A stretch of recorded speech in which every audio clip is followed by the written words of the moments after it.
On a hilltop overlooking Montgomery, Alabama, stands the National Memorial for Peace and Justice, a sacred space honoring the lives of Black Americans enslaved, terrorized by lynching, humiliated by racial segregation, and unjustly presumed guilty and dangerous.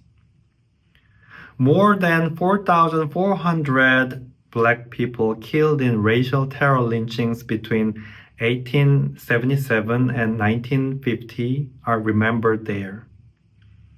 And their names are engraved on steel casks, each a testament to lives stolen and histories unspoken.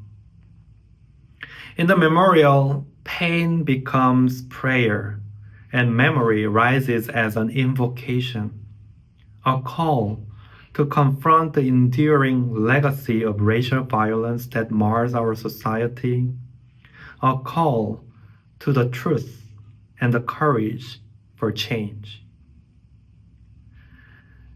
And on a hilltop overlooking Washington, D.C., the U.S. Capitol hosts the pageantry of the inauguration ceremony, where the president and vice president-elect take their oath.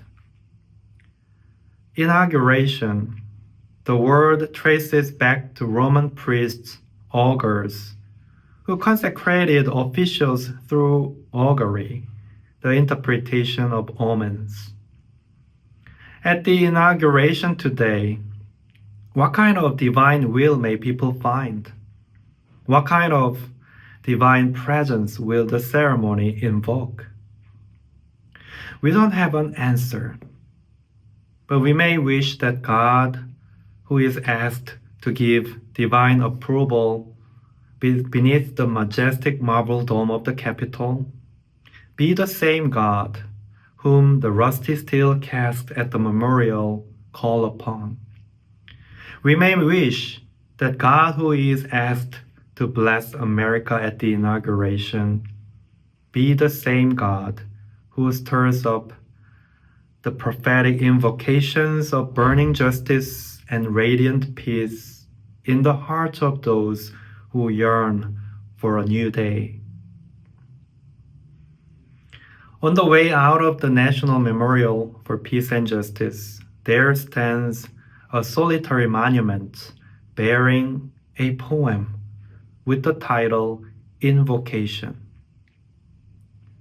Today, let us listen deeply to this invocation and heed its call. Let us answer its plea, and let us recommit ourselves to the work of justice. For as Maya Angelou tells us with poignant wisdom, history, despite its wrenching pain, cannot be unlived, but if faced with courage, need not to be lived again.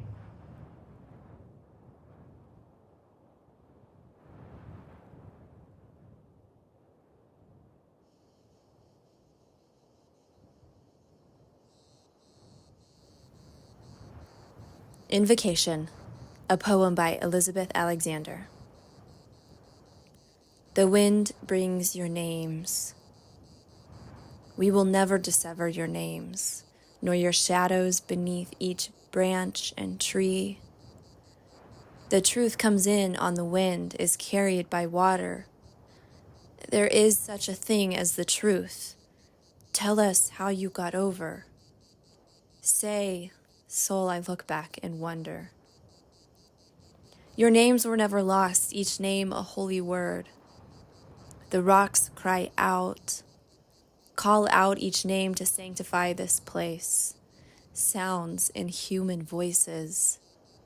Silver or soil, a moan, a sorrow song, a keen, a cackle, harmony, a hymnal, handbook, chart, a sacred text, a stomp, an exhortation. Ancestors, you will find us still in cages, despised and disciplined. You will find us still misnamed. Here, you will find us despite. You will not find us extinct. You will find us here memoried and storied. You will find us here mighty. You will find us here divine. You will find us where you left us, but not as you left us. Here you endure and are luminous. You are not lost to us.